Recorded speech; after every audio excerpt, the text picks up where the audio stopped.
ಯೋಯಂ ಕಾಲಸ್ತಸ್ಯ ತೇ ವ್ಯಕ್ತಬಂಧೋ ಚೇಷ್ಟಾಮಾಹುಶ್ಚೇಷ್ಟತೆ ಯೇನ ವಿಶ್ವಂ ನಿಮೇಷಾದಿರ್ವತ್ಸರಾಂತೋ ಮಹೀಯಾನ್ ತಂ ತ್ವೇಷಾನಂ ಕ್ಷೇಮಧಾಮ ಪ್ರಪದ್ಯೆ.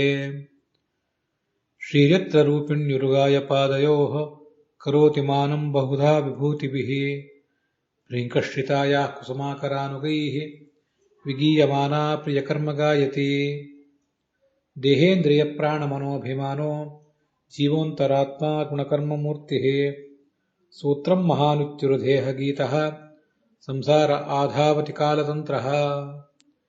ಯಸ್ವಾನುಭಾವಮಖಿಲಶ್ರುತಿಸಾರಮೇಕಂ ಅಧ್ಯಾತ್ಮದೀಪಮತಿತೀರ್ಷತಾಂ ತಮೋಂಧಂ. ಸಂಸಾರಿಣಾಂ ಕರುಣಯಾಃ ಪುರಾಣಗುಹ್ಯಂ ತಂ ವ್ಯಾಸಸೂನುಮುಪಯಾಮಿ ಗುರುಂ ಮುನೀನಾಂ. ಶಾಸ್ತ್ರೇಷ್ವಿಯಾನೇವ ಸುನಿಶ್ಚಿತೋ ನೃಣಾಂ ಕ್ಷೇಮಸ್ಯ ಸಮ್ಯಗ್ ವಿಮೃಶೇಷು ಹೇತುಃ. ಅಸಂಗ ಆತ್ಮವ್ಯತಿರಿಕ್ತವಸ್ತುನಿ ದೃಢಾ ರತಿರ್ಬ್ರಹ್ಮಣಿ ನಿರ್ಗುಣೇ ಚ ಯಾ. ಶ್ರೀ ಗುರುಭ್ಯೋ ನಮಃ. ಭಾಗವತೆ ದ್ವಿತೀಯ ಸ್ಕಂಧೆ ಅಷ್ಟಮೇ ಅಧ್ಯಾಯೇ ಅಥೇದಾನೀಂ ಪಂಚದಶಃ ಶ್ಲೋಕಃ. ಎರಡನೇ ಸ್ಕಂಧದ 8ನೇ ಅಧ್ಯಾಯದ 15ನೇಯ ಶ್ಲೋಕಃ.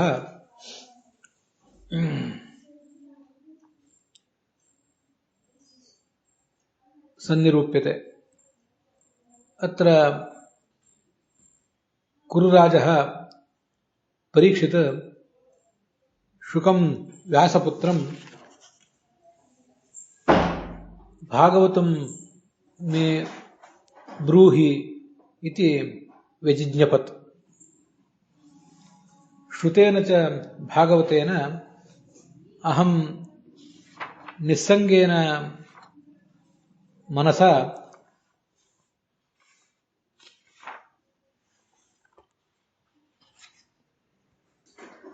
ಅಖಿಲಾತ್ಮನೆ ಕೃಷ್ಣೇ ಆತ್ಮಾನಂ ನಿವೇಶ್ಯ ಕಲೇವರಂ ತ್ಯಕ್ಷ್ಯೆ. ಅತಃ ಸರ್ವಮಿದಂ ಮೇ ಬ್ರೂಹಿ. ಭೂಪಾತಾಲಾದೀನಾಂ ಪರಿಮಾಣಂ ಗೃಹ ನಕ್ಷತ್ರ ಭೂಭೃತಾಂ ಸ್ಥಿತಿಂ ಸರಿತ್ ಸಮುದ್ರ ದ್ವೀಪಾನಾಂ ಪರಿಮಾಣಂ. ತತ್ರ ವರ್ತಮಾನಾಃ ಯೇ ಜೀವಾಃ ತೇಷಾಮಪಿ ಉತ್ಪತ್ತಿಮಪಿ ಮಾಂ ತ್ವಂ ಬ್ರವೀಹಿ ಇತ್ಯಾದಿ ರೂಪೇಣ ಯಥಾ ಪ್ರಾರ್ಥಯಾಮಾಸ ತಥೇದಾನೀಂ ಅಸ್ಮಾಭಿರಪಿ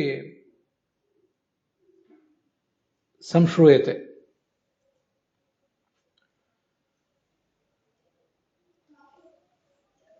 ಪರೀಕ್ಷಿತ್ ಶುಕಾಚಾರ್ಯರಿಗೆ ನನಗೆ ಭಾಗವತವನ್ನು ಹೇಳಿ ಅಂತ ಕೇಳ್ತಿದ್ದಾನೆ.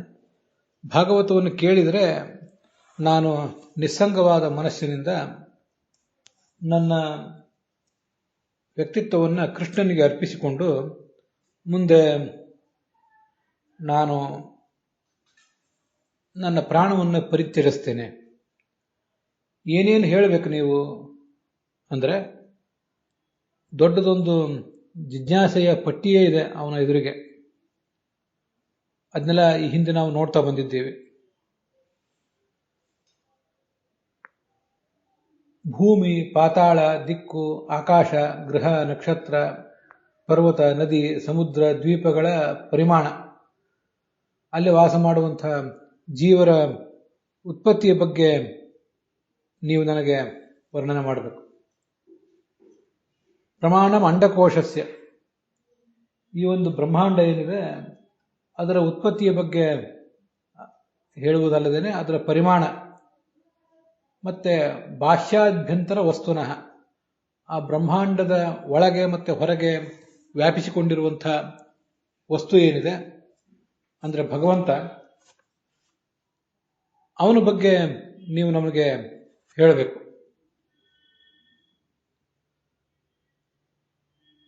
ಮರೀಚಿ ಮೊದಲಾದ ಮಹಾತ್ಮರ ಚರಿತ್ರವನ್ನು ಹೇಳಬೇಕು.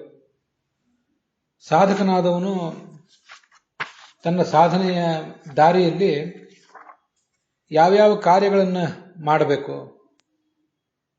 ಅದರಲ್ಲಿ ವರ್ಣಾಶ್ರಮ ಧರ್ಮಗಳನ್ನು ಅವನೇನು ಅನುಸರಿಸಬೇಕಾಗ್ತದೆ, ಅದರ ಬಗ್ಗೆ ನೀವು ನನಗೆ ಹೇಳಬೇಕು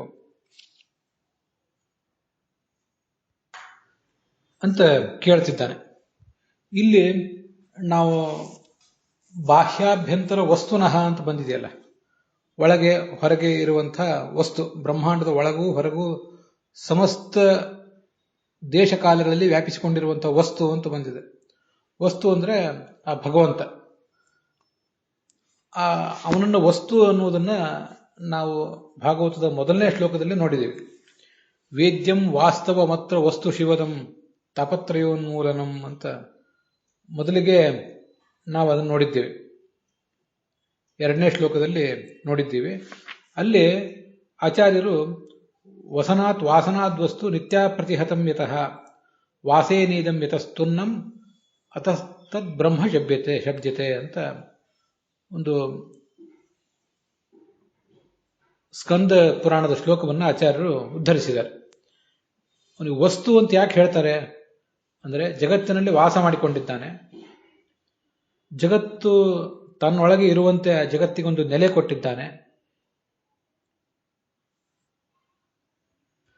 ಇದಿಷ್ಟು ಆ ವಸ್ತು ಅನ್ನುವ ಶಬ್ದದ ಅವಯವಾರ್ಥ, ಧಾತು ಪ್ರತ್ಯಯಗಳಿಂದ ಲಭ್ಯವಾಗುವಂತಹ ಅರ್ಥ. ನಿತ್ಯವಾಗಿಯೂ ಎಲ್ಲ ಕಡೆ ವ್ಯಾಪಿಸಿಕೊಂಡಿರುವವನು ಅಂತನೂ ಅದಕ್ಕೆ ರೂಢಿಯ ಅರ್ಥ ಇದೆ. ಜೀವರೊಳಗೆ ಇದ್ದು ಅವರಿಗೆ ತುನ್ನಂ, ಅವರಿಗೆ ಏನು ಸುಖ ದುಃಖ ಇತ್ಯಾದಿಗಳನ್ನ ಉಣಿಸಬೇಕು ಅದನ್ನು ಕೂಡ ಉಣಿಸ್ತಾನೆ ಅಂತನ್ನುವುದು ಅಲ್ಲಿ ನಮಗೆ ತಿಳಿದು ಬರುವಂತಹ ಅರ್ಥ. ಅದರಿಂದ ಬಾಹ್ಯಾಭ್ಯಂತರ ವಸ್ತು ಅಂದ್ರೆ ಬ್ರಹ್ಮಾಂಡದ ಒಳ ಹೊರಗೆ ಇರುವಂತಹ ವಸ್ತು ಅಂತ ಒಂದರ್ಥ. ಹಾಗೆ ನಮ್ಮ ಒಳಗೆ ಹೊರಗೆ ಇರುವಂತಹ ವಸ್ತು, ಅಂತರ್ಬಹಿಶ್ಚ ತತ್ಸರ್ವಂ ವ್ಯಾಪ್ಯ ನಾರಾಯಣ ಸ್ಥಿತ ಅಂತ ಏನು ಬಂದಿದೆ, ಅಂಥ ಒಳಗೂ ಹೊರಗೂ ಎಲ್ಲ ಕಡೆ ಇರುವಂತಹ ವಸ್ತುವೇ ಬಾಹ್ಯಾಭ್ಯಂತರ ವಸ್ತು. ಅದರ ಬಗ್ಗೆ ಹೇಳ್ರಿ ಅಂತ ಅವರ ಈ ಪರೀಕ್ಷಿತನ ಪ್ರಶ್ನೆ.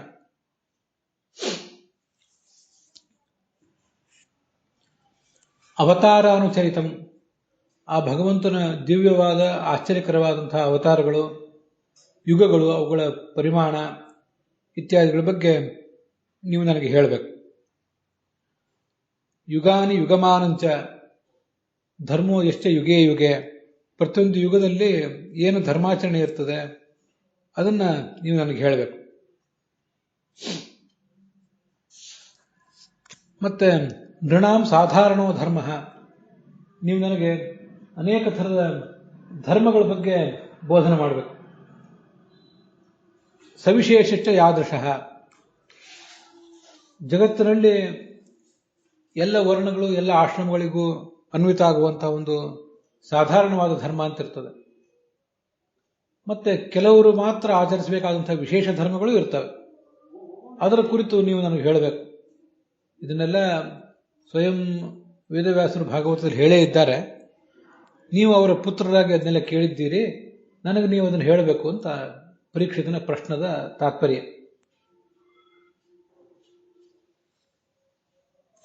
ಮತ್ತೆ ಪ್ರಿಯವೃತ ಮೊದಲಾದ ರಾಜರ ಧರ್ಮಗಳನ್ನ, ಅವರು ಮಾಡಿದ ಕರ್ತವ್ಯಗಳನ್ನ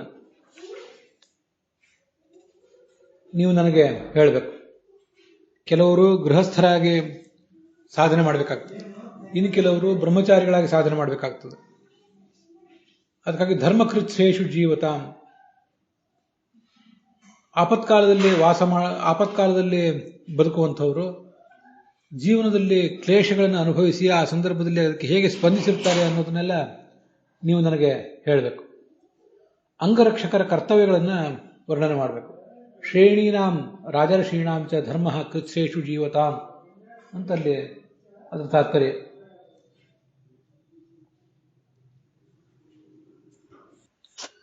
ಶ್ರೇಣಿ ಅಂತ ಶಬ್ದ ಇದೆಯಲ್ಲ, ಶ್ರೇಣಿ ಎಂಬ ಶಬ್ದಕ್ಕೆ ಬೇರೆ ವ್ಯಾಖ್ಯಾನಕಾರರು ಹೇಳುವಂತೆ ತತ್ತದ್ ವ್ಯವಸಾಯ ಉಪಜೀವಿನಾಂ, ಆಯಾ ಬೇರೆ ಬೇರೆ ವೃತ್ತಿಗಳಿಂದ ಬದುಕುವಂಥವರು ಅಂತ ಅವರ ತಾತ್ಪರ್ಯ.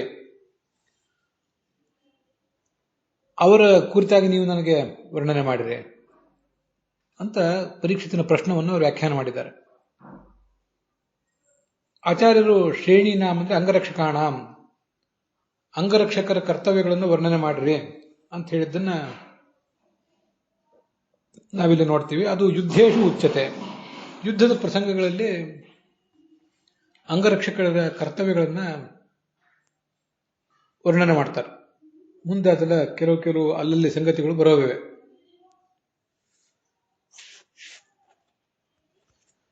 ಶ್ರೇಣಿ ಅನ್ನುವ ಶಬ್ದಕ್ಕೆ ಅಂಗರಕ್ಷಕರು ಅಂತ ಆಚಾರ್ಯ ಅರ್ಥ ಹೇಳಿದ್ದಾರೆ.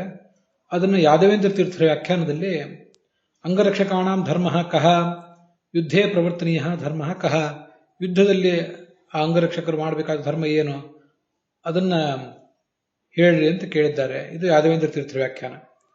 ಅನಂತ ತೀರ್ಥಾಸ್ತು ಶ್ರೇಣಿನಾಂ ಸಜ್ಜನ ಸಮೂಹೇ ಮುಖ್ಯಾನಾಂ ಇತಿ ವ್ಯಾಚಕ್ಷತೆ.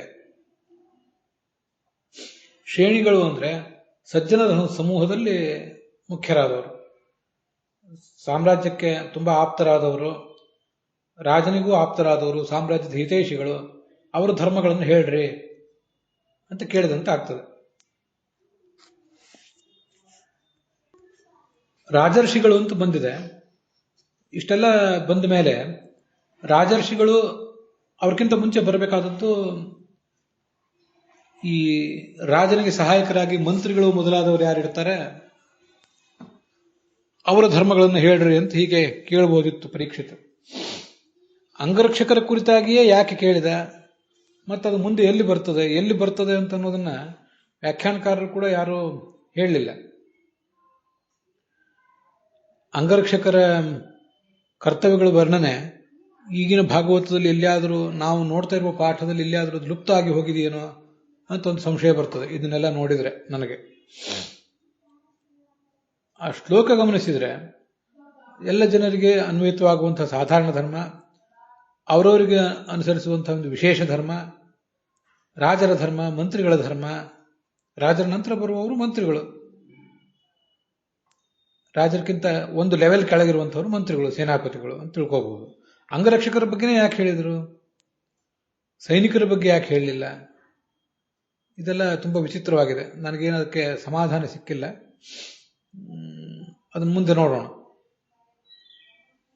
ಹೀಗೆ ಅನಂತ ತೀರ್ಥರು ಕೂಡ ಸಜ್ಜನರ ಸಮೂಹದಲ್ಲಿ ಮುಖ್ಯರಾದವರು ಅಂತ ಅರ್ಥ ಬರೆದಿರುವುದನ್ನ ನಾವು ಗಮನಿಸಬೇಕು. ಬೇರೆ ವ್ಯಾಖ್ಯಾನಕಾರರು ಆಚಾರ್ಯರ ಭಾಗವತ ತಾತ್ಪರ್ಯ ಇತ್ಯಾದಿಗಳನ್ನು ಗಮನಿಸದೇ ಇದ್ದವರು ಅವರು ಬೇರೆ ಅರ್ಥವನ್ನು ಹೇಳುವುದು ಒಂದು ವಿಷಯ ಬೇರೆ. ಆಚಾರ್ಯರ ಅನುಯಾಯಿಗಳೇ ಆದಂತಹ ಅನಂತ ತೀರ್ಥರು ಸಜ್ಜನರ ಸಮೂಹದ ಮುಖ್ಯಸ್ಥರು ಅಂತ ಅರ್ಥ ಬರೆದಿರುವುದನ್ನ ನಾವು ಹೇಗೆ ಸ್ವೀಕಾರ ಮಾಡಬೇಕು, ಹೇಗೆ ಹೊಂದಾಣಿಕೆ ಮಾಡಬೇಕು ಅನ್ನೋದನ್ನ ಮುಂದೆ ನೋಡಬೇಕು. ತತ್ವಾನಾಂ ಪರಿಸಂಖ್ಯಾನಂ ಲಕ್ಷಣಂ ಹೇತು ಲಕ್ಷಣಂ. ಒಟ್ಟಾರೆ ಜಗತ್ತಿನ ತತ್ವಗಳೆಷ್ಟು, ಅವುಗಳ ಸಂಖ್ಯೆ ಎಷ್ಟು ಮತ್ತು ಅವುಗಳ ಲಕ್ಷಣ ಎಷ್ಟು, ಅವೆಲ್ಲದಕ್ಕೂ ಕಾರಣನಾದಂತಹ ಪರಮ ಮುಖ್ಯ ಕಾರಣನಾದಂತಹ ಭಗವಂತನ ಲಕ್ಷಣ ಏನು, ಮತ್ತೆ ಪರಮಪುರುಷನಾದ ಆತನನ್ನು ಆರಾಧಿಸುವ ಬಗೆ ಹೇಗೆ, ಧ್ಯಾನ ಯೋಗ, ಭಕ್ತಿ ಯೋಗ, ಕರ್ಮಯೋಗ ಇತ್ಯಾದಿ ಯೋಗಗಳ ಬಗ್ಗೆ ವರ್ಣನೆ, ಇದನ್ನೆಲ್ಲ ನೀವು ನನಗೆ ಹೇಳಬೇಕು ಅಂತ ಕೇಳ್ತಿದ್ದಾನೆ. ಇದೆಲ್ಲ ಮುಂದೆ 3ನೇ ಸ್ಕಂದದಲ್ಲಿ ಬರೋದಿದೆ. ಚತುರ್ವಿಂಶತಿ ತತ್ವಗಳ ಬಗ್ಗೆ ಮುಂದೆ ಬರೋದಿದೆ. ಶಬ್ದಾದ್ಯ ನಭ ಆದ್ಯಾಶ್ಚ ಮನೋಯುಕ್ತೇಂದ್ರಿಯಾಣಿ ಚ ಅಹಂಕಾರೋ ಮಹಾಂಶ್ಚೈವ ತ್ರಯೋವಿಂಶತಿಕೋ ಗಣಃ. ನಾನೀಗ ಹೇಳ್ತಿರೋದು ಮುಂದೆ ಭಾಗವತ ತಾತ್ಪರ್ಯದಲ್ಲಿ ಒಂದು ಕಡೆ ಬರುವಂತಹ ವಿಷಯ. ಭಾಗವತದಲ್ಲಿ ಬಂದದನ್ನೇ ಭಾಗವತ ತಾತ್ಪರ್ಯ ಮುಂದೊಂದು ಕಡೆ ವಿವರಿಸಿದೆ. ಶಬ್ದ, ಸ್ಪರ್ಶ, ರೂಪ, ರಸ, ಗಂಧ ಅನ್ನುವ 5, ಆಕಾಶ ಮೊದಲಾದ 5 ಪಂಚಮಹಾಭೂತಗಳು, ಮನಸ್ಸಿಂದ ಜೊತೆಗೂಡಿದ 11 ಇಂದ್ರಿಯಗಳು, ಅಲ್ಲಿಗೆ 21 ಆದವು. ಅಹಂಕಾರ ತತ್ವ, ಮಹತ್ತತ್ವ ಎಲ್ಲ ಸೇರಿ 23 ತತ್ವಗಳಾದವು. ಒಟ್ಟಾರೆ ತತ್ವಗಳು ಎಷ್ಟು? ಜಡವಾದ ತತ್ವಗಳು 23 ಆದವು. ಈ ದೇವತೆಗಳನ್ನ ಮತ್ತೆ ಈ ಜಡವಾದ ತತ್ವಗಳನ್ನು ಒಂದೊಂದು ಪರಿಗಣನೆ ಮಾಡಿದರೆ ಅದೊಂದು ಲೆಕ್ಕ. ದೇವತೆಗಳನ್ನ ಪ್ರತ್ಯೇಕವಾಗಿ ಪರಿಗಣನೆ ಮಾಡಿದರೆ ಮತ್ತೆ ಜಡಗಳನ್ನು ಪ್ರತ್ಯೇಕವಾಗಿ ಪರಿಗಣನೆ ಮಾಡಿದರೆ ಆವಾಗ ತತ್ವದ ಸಂಖ್ಯೆ ಒಂದು ಸ್ವಲ್ಪ ಬೇರೆ ಆಗ್ತದೆ. 24ನೇಯವನು ಈ ಜೀವ ಅಂತ ಕರೆಸ್ಕೋತಾನೆ. ಚತುರ್ವಿಂಶೋ ಮಹಾವಿಷ್ಣು ಶ್ರಿಯಾವಾ ಪಂಚವಿಂಶಕಃ. ನಾನು ಹೇಳುವಾಗ ಸ್ವಲ್ಪ ವ್ಯತ್ಯಾಸ ಮಾಡಿ ಹೇಳಿದ್ರೆ ಸ್ವಲ್ಪ ಗಮನಿಸಬೇಕು. ಮುಂದೆ ಭಾಗವತ ತಾತ್ಪರ್ಯದ ಈ ಶ್ಲೋಕವನ್ನು ಹೇಳುವಾಗ ನಾವು ಹೇಗೋ ಅದನ್ನು ನೋಡೋರಿದ್ದೇವೆ. 23 ತತ್ವಗಳಾದ ಮೇಲೆ 5 ತನ್ಮಾತ್ರಗಳು, 5 ಮಹಾಭೂತಗಳು, 11 ಇಂದ್ರಿಯಗಳು, ಅಹಂಕಾರ ತತ್ವ, ಮಹತ್ತತ್ವ, 23 ತತ್ವಗಳಾದ್ಮೇಲೆ ಪ್ರಕೃತಿಸ್ತು ಚತುರ್ವಿಂಶ ಪಂಚವಿಂಶೋ ಹರಿಸ್ವಯಂ. ಪ್ರಕೃತಿ ಎನ್ನುವುದು 24ನೇಯ ತತ್ವ. 23 ನಾವು ಏನಂತ ಈಗಾಗಲೇ ನೋಡಿದ್ದೀವಿ. 24ನೇದು ಪ್ರಕೃತಿ, 25ನೇಯವನು ಸ್ವಯಂ ಭಗವಂತ. ಅಥವಾ ಜಡಗಳನ್ನು ಜೀವವನ್ನು ಪ್ರತ್ಯೇಕವಾಗಿ ಪರಿಗಣನೆ ಮಾಡಿದರೆ 26ನೇಯವನೇ ಭಗವಂತ ಆಗ್ತಾನೆ. ಅಥವಾ ಪ್ರಕೃತಿಯನ್ನು ಲಕ್ಷ್ಮೀದೇವಿಯನ್ನು ಪ್ರತ್ಯೇಕವಾಗಿ ಪರಿಗಣನೆ ಮಾಡಿದರೆ ಷಡ್ವಿಂಶಕೋ ಮಹಾವಿಷ್ಣು ಶ್ರಿಯಾವ ಸಪ್ತವಿಂಶಕಃ. ಭಗವಂತ 27ನೇ ತತ್ವ ಅಂತ ಅನಿಸ್ಕೋತಾನೆ. ಇವೆಲ್ಲ 25 ಅಥವಾ 27 ಅನ್ನೋದೇನಿದೆ, ಕೆಲವು ತತ್ವಗಳನ್ನು ಒಂದರಲ್ಲಿ ಒಂದು ಸಮಾವೇಶ ಮಾಡ್ಲಿಕ್ಕೆ ಬಂದಾಗ 25 ಆಗ್ತದೆ, ಪ್ರತ್ಯೇಕವಾಗಿ ಪರಿಗಣನೆ ಮಾಡಿದಾಗ 27 ಆಗ್ತವೆ. ಇದು ತತ್ವನಿರ್ಣಯ ಅನ್ನೋ ಗ್ರಂಥವನ್ನು ಆಚಾರ್ಯರು ಮುಂದೆ ಉದ್ಧರಿಸಿದ್ದಾರೆ. ಆದ್ದರಿಂದ ಒಟ್ಟಾರೆ 27 ತತ್ವಗಳು ವಿಸ್ತಾರವಾಗಿ ನಾವು ಗಮನಿಸಿದಾಗ 27 ಅಂತ ಅನ್ಕೋಬಹುದು. 25ಕ್ಕೂ 27ಕ್ಕೂ ಬಹಳ ವ್ಯತ್ಯಾಸ ಏನಿಲ್ಲ. ಅದರಿಂದ ತತ್ವಗಳ ಸಂಖ್ಯೆ ಎಷ್ಟು ಅಂದ್ರೆ 27 ತತ್ವಗಳು.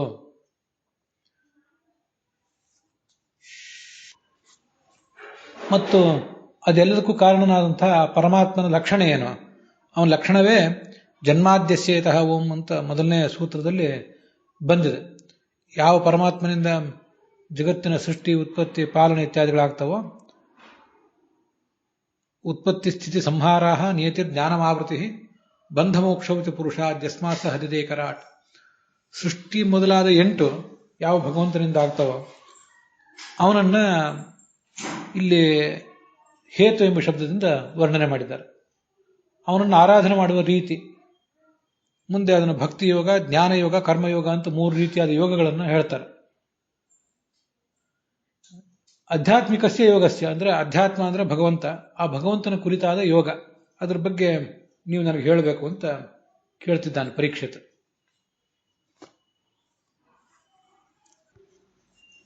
ಆತ್ಮನಿ ದೇಹೇ ವಿದ್ಯಮಾನ ಅಂತರ್ಯಾಮಿ ಅಧ್ಯಾತ್ಮಂ. ಅಧ್ಯಾತ್ಮ ಅಂತ ಭಗವಂತನಿಗೆ ಯಾಕೆ ಹೇಳ್ತಾರೆ? ನಮ್ಮ ದೇಹದಲ್ಲಿ ಇರುವ ತತ್ವ ಮಹಾತತ್ವ, ಆದ್ರಿಂದ ಅವನನ್ನು ಅಧ್ಯಾತ್ಮ ಅಂತಾರೆ. ಅವನ ವಿಷಯದಲ್ಲಿ ಇರುವಂತಹ ಯೋಗವನ್ನು ಅಧ್ಯಾತ್ಮ ಯೋಗ ಅಂತ ಹೇಳ್ತಾರೆ. ಅಥವಾ ಅಧ್ಯಾತ್ಮ ಅಂದ್ರೆ ಅಧಿಕನಾದ ಆತ್ಮ, ಆ ಅಧಿಕಾತ್ಮನಾದ ಭಗವಂತನ ಪ್ರಾಪ್ತಿಗೆ ಉಪಾಯವಾದ ಯೋಗವನ್ನೇ ಅಧ್ಯಾತ್ಮ ಯೋಗ ಅಂತ ಹೇಳೋದು.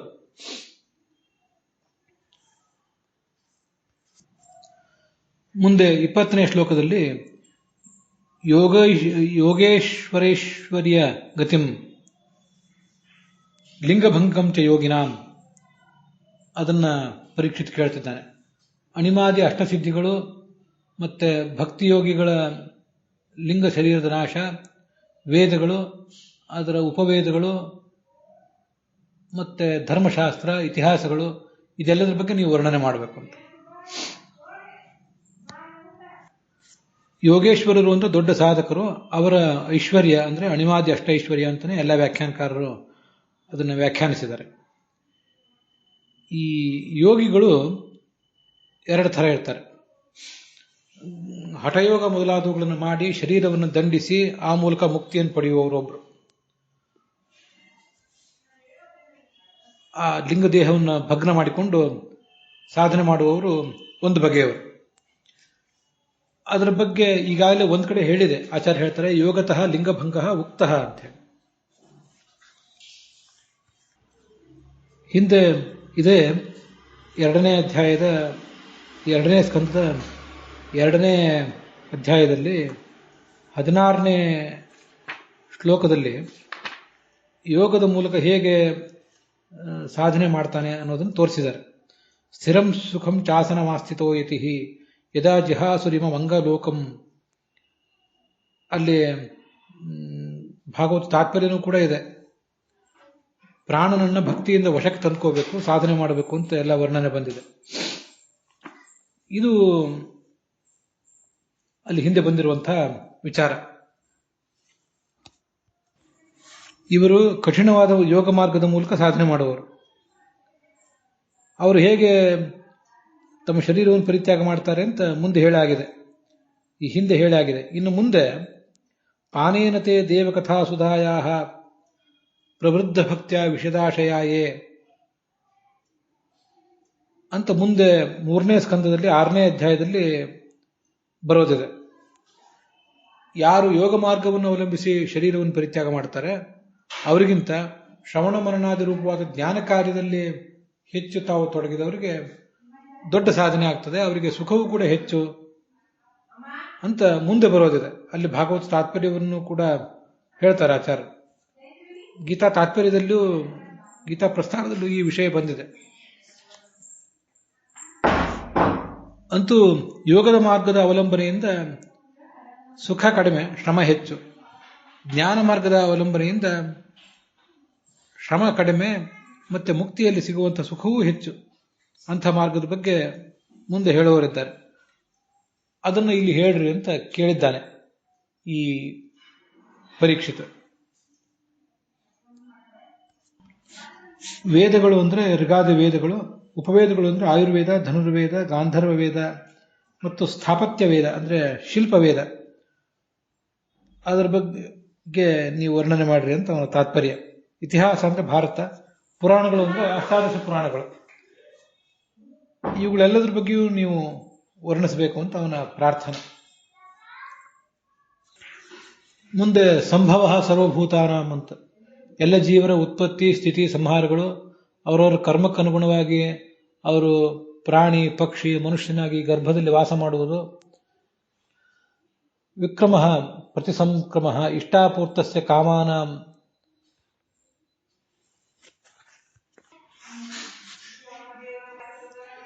ಯಜ್ಞಯಾಗಾದಿ ಕ್ರಿಯೆಗಳು ಮತ್ತೆ ಧರ್ಮ ಕರ್ಮಗಳು, ಅವುಗಳಿಂದ ಧರ್ಮ ಅರ್ಥ ಕಾಮ ಅನ್ನುವ 3 ಪುರುಷಾರ್ಥಗಳ ಪ್ರಾಪ್ತಿ.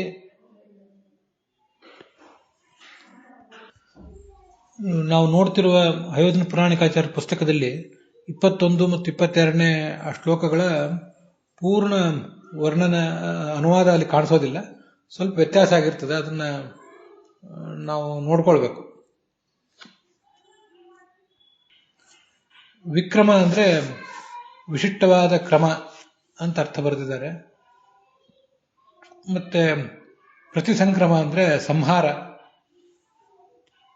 ಇಷ್ಟ ಅಂದ್ರೆ ಯಾಗಾದಿಗಳು ಏನ್ ಮಾಡ್ತೀವಿ ಅದು. ಪೂರ್ತ ಅಂದ್ರೆ ಸಮಾಜದ ಸೇವೆಗಾಗಿ ಬಾವಿ ಕೆರೆ ಕಟ್ಟೆ ತೋಡಿಸುವುದು, ಇದೆಲ್ಲ.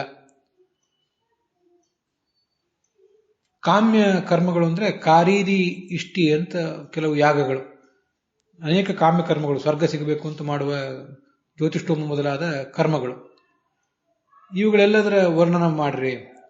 ಯೋವಾ ಅನುಶಾಯಿನಾಂ ಸರ್ಗ. ಅನುಶಾಯನ ಅಂತಂದ್ರೆ ಪ್ರಕೃತಿಯಲ್ಲಿ ಸ್ತಬ್ಧರಾಗಿ ಕೂತ್ಕೊಂಡಿರುವಂತಹ ಜೀವರು. ಪ್ರಕೃತವು ಅನುಶಾಯಿನಾಂ ಅನುಶಯಿನಃ ಸಂಸಾರಿಣಃ. ಅದು ಈ ಅನುವಾದದಲ್ಲಿ ಕಾಣಿಸೋದಿಲ್ಲ. ಪ್ರಕೃತಿಯ ಸೂಕ್ಷ್ಮಾವಸ್ಥೆಯಲ್ಲಿ ಇನ್ನೂ ಸೃಷ್ಟಿ ಪ್ರಾರಂಭ ಆಗದೇ ಇದ್ದಾಗ ಎಲ್ಲ ಜೀವರು ಅಲ್ಲಿ ಹೋಗಿ ಕೂತ್ಕೊಂಡಿರ್ತಾರೆ. ಅದಕ್ಕೆ ಅನುಶಯನ ಅಂತ ಈ ಶಬ್ದವನ್ನು ಭಾಗವತ ಪ್ರಯೋಗ ಮಾಡಿದೆ. ಆ ಕೂತ್ಕೊಳ್ಳುವ ಅವರ ಬಗೆ ಮತ್ತು ಅವರು ಮುಂದೆ ಸೃಷ್ಟಿಗೆ ಬರುವ ಬಗೆ, ಹೀಗೆ ಅನುಶಯನ ಅಂದ್ರೆ ಪ್ರಕೃತಿಯಲ್ಲಿ ಕೂತ್ಕೊಂಡಿರುವುದು ಅಂತ ಕೆಲವರು ವ್ಯಾಖ್ಯಾನ ಇದೆ. ವಿಜಯಧ್ವಜರು ಹಾಗೆ ವ್ಯಾಖ್ಯಾನ ಮಾಡ್ತಾರೆ. ಅನುಶಯನ ಅಂದ್ರೆ ಕರ್ಮಕ್ಕನುಸಾರವಾಗಿ ಗರ್ಭದಲ್ಲಿ ವಾಸ ಮಾಡುವುದು ಅಂತ ಯಾದವಾರ್ಯರು ವ್ಯಾಖ್ಯಾನ ಮಾಡಿದ್ದಾರೆ. ಯಾವುದನ್ನಾದರೂ ತಗೊಳ್ಬಹುದು. ಪಾಖಂಡಸ್ಯ ಸಂಭವ ಅಂತಿದೆ. ಪಾಖಂಡ ಧರ್ಮದ ಉತ್ಪತ್ತಿ ಹೇಗೆ ಅಂತ ಅದನ್ನ ಇಲ್ಲಿ ವಿಜಯಧ್ವಜರು ಮತ್ತೆ ಯಾದವಾರ್ಯರು ಯಾಕೋ ಬರೆದಿಲ್ಲ. ಆತ್ಮನಃ ಸಂಭವ ಬಂಧ ಮೋಕ್ಷಶ್ಚ ಈ ಜೀವನ ಉತ್ಪತ್ತಿ, ಅವನ ಸಂಸಾರದಲ್ಲಿ ಬಂಧ, ಅವನಿಗೆ ಮೋಕ್ಷ, ವ್ಯವಸ್ಥಾನ ಅಂತಂದ್ರೆ ಸ್ವರೂಪಾನಂದವನ್ನು ಅನುಭವಿಸ್ತಾ ತಾರತಮ್ಯಾನುಸಾರವಾಗಿ ಅವನು ಮುಕ್ತಿಯಲ್ಲಿ ಇರುವುದು, ಇದೆಲ್ಲದರ ಬಗ್ಗೆಯೂ ನೀವು ವರ್ಣನೆ ಮಾಡಬೇಕು ಅಂತ ಅವನ ಪ್ರಾರ್ಥನಾ. ಅದರೊಂದಿಗೆ ಈ 22ನೇ ಶ್ಲೋಕದ ವಿವರದೊಂದಿಗೆ ಇವತ್ತಿನ ಈ ಭಾಗ ಸಮಾಪ್ತ ಆಗಿದೆ. ಹುಸಿಯ ನಾಡಿ ಹೊಟ್ಟೆ ಹೊರೆವ ವಿಷಯದಲ್ಲಿ ರಸಿಕನಂತ ಹುಸಿಗೆ ಹಾಕಿದ್ರು ಇನ್ನು ಋಷಿಕೇಶನೇ, ಈಶನಿನ ಚರಣ ಭಜನೆ ಆಸೆಯಿಂದ ಮಾಡುವೆ, ದೋಷ ರಾಶಿ ನಾಶ ಮಾಡು ಶ್ರೀಶಕೇಶವ. ಶ್ರೀಕೃಷ್ಣಾರ್ಪಣ ಮಸ್ತು.